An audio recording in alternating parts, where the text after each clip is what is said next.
నమస్తే అందరికీ. ఇప్పుడు రామకృష్ణ మఠం వారి యోగా ఆసనంలో కపాలభాతి గురించి ఏం రాసినట్టు. కపాలభాతి ప్రాణాయామం కాదు, ఇది ఒక క్రియ. కపాలభాతి క్రియ. మనం మిగిలిన అన్ని రకాల శ్వాసక్రియలతో ఇది కూడా చేస్తాం కాబట్టి దీన్ని ప్రాణాయామం కింద వివరించడం జరిగింది అనుకోవచ్చు. కపాల అంటే పుర్రే అని, భాతి అంటే ప్రక్షాళన చేయటం లేక క్రియాశీలం చేయటం లేక మెరవడం అని అర్థం. పుర్రలో ఉండే ముఖ్యమైన అవయవం మెదడు కనుక కపాలభాతి మెదడును ప్రక్షాళన చేసే ప్రక్రియ పద్ధతి. ధ్యానానికి ఉపయోగపడే ఆసనంలో అంటే వజ్రాసనంలో కానీ పద్మాసనంలో కానీ కూర్చోవాలి. ఏది వీలు కాకపోతే మామూలు కూర్చోవాలి.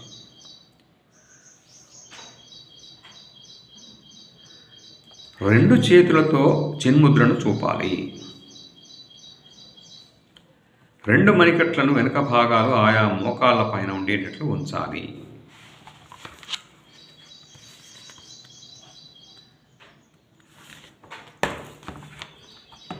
పొత్తి కడుపులోని కండరాలను లోపలికి లాగుతూ బలంగా రెండు నాసికా రంధ్రాల నుంచి గాలిని బయటకు వదలాలి.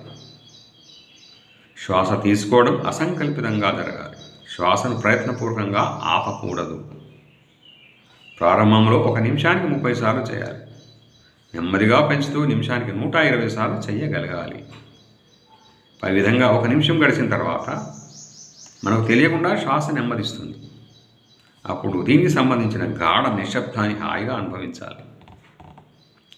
గమనిక, ఈ క్రియలో ఉచ్ఛ్వాసం అప్రయత్నంగా జరగాలి.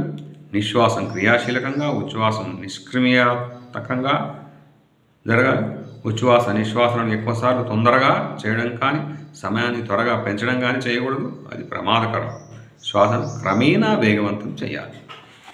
పరిమితులు: అధిక రక్తపోటుతో బాధపడేవారు, గుండెకు సంబంధించిన రోగాలు ఉన్నవారు, వెన్నుముకకు గాయాలు అయిన వారు, వెర్టిగో తల తిరుగుడుతో బాధపడేవారు ఈ సాధనను నెమ్మదిగా 1 నిమిషం పాటు 20 లేక 30 సార్లు చేస్తే చాలు.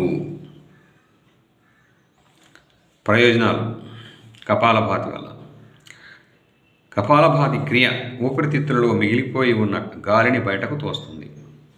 మెదడులోని కణాలు ఉత్తేజితమవుతాయి. మెదడులో ఒత్తిడి తగ్గుతుంది. పొట్ట చుట్టూ ఉన్న కొవ్వు తగ్గుతుంది. మలబద్ధకం తగ్గి జీర్ణశక్తి పెరుగుతుంది. మధుమేహ రోగులకు చాలా మంచి సాధన. నడుం క్రింది భాగపు కండరాలు బలోపేతం అవుతాయి. పొత్తి కడుపులోని అవయవాలకు రక్త ప్రసరణ మెరుగుపడుతుంది. మూత్రపిండాలు అంటే కిడ్నీలు శుద్ధి చేయబడతాయి. ఇదండి kapalbhati. Thank you viewers, thank you subscribers. Me Jaya Prakash, yoga instructor.